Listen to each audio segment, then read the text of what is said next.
She smiled instinctively. Once they were on the same landmass again, she'd feel even better.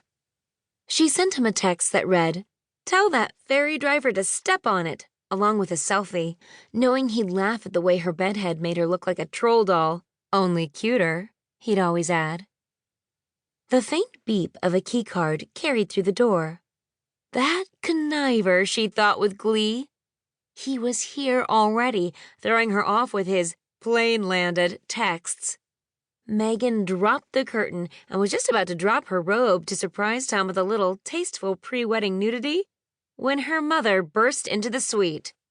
Megan quickly tightened her belt. "I've heard Amazon can deliver same day, but every dress I've looked at says it ships in 1 to 2 weeks. One hand on the small of her back, the other pressed against her chest, Donna Givens was living up to a reputation for overreacting. Megan adopted the soothing tone she reserved for this woman who, despite birthing her, played the role of the child in their relationship. "Mom, what are you doing with a key to my room?" "They gave you 2 at check-in, dear. Really, I grabbed the second one." She opened the curtains wider, blinding herself and Megan with the abrasive morning sunlight. "The second one is for Tom?" "Yes, well, Tom isn't here, is he?" Donna took a seat on the chaise lounge beside the fireplace.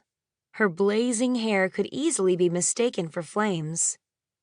"He couldn't miss his client dinner last night." Megan's tone was inching on defensive.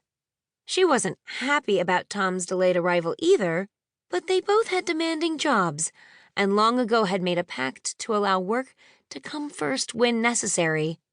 Having Tom hop on a red-eye and get here a little later was an easy compromise.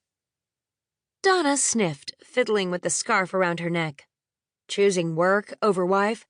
That's husband number 3 behavior. Megan bristled, and not just because it was behavior more reminiscent of Donna's 4th husband, the workaholic who now had a picture-perfect family the next county over, than her 3rd, the belligerent drunk she threw out after 2 weeks and often forgot she'd even married. She bristled because Tom wasn't anything like the husbands and boyfriends cycling through Donna's revolving door of paramours. Because, and this was more to the point, Megan wasn't anything like Donna. Megan toyed with her engagement ring, rubbing at it absent-mindedly with her thumb. Tom worked a lot, but he wasn't a workaholic. He'd simply had a dinner he couldn't miss. She wasn't sure why, and, truthfully, it had felt as though Tom was skirting the issue when she'd inquired. Regardless, she trusted him. If he said the meeting was non-negotiable, it was. "What were you saying about dresses and Amazon?" "I need something to wear to the rehearsal dinner tonight." Donna gazed out the window. "You can see Gran and Granddad's boat from here." "I know, I saw." Keeping her mother focused on her crisis long enough to solve it wasn't a new battle for Megan, who quickly sorted through her long, accrued arsenal. She sat down beside her mother on the chaise, took both her hands, and waited for Donna's attention to return. Donna looked back. "You have a dress," Megan gently reminded her mother. "I have an uninspired frock." Donna reclaimed her hands and stood to pace the room. "It isn't posh enough." "Why are you being British this morning?" It was the wrong thing to say. Donna's face reddened. When Megan's mother fell into one of her erratic moods, it was best to put a stop to the spiral while it was nice and slow. Since Donna could rarely resist flattery, that was where Megan would start. "Mom, the dress is beautiful. You look beautiful in it. Wrap dresses make everyone look 10 years younger." "I tried it on this morning, and Gran—" "What did Gran do?" "She called me a floozy."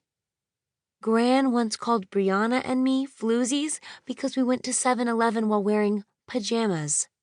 "Flannel pajamas," Megan pointed out. Her grandmother was always butting heads with Donna, but Megan and her sister had long ago learned to laugh at the elderly woman's stodgy sass. Besides, what Gran lacked in tact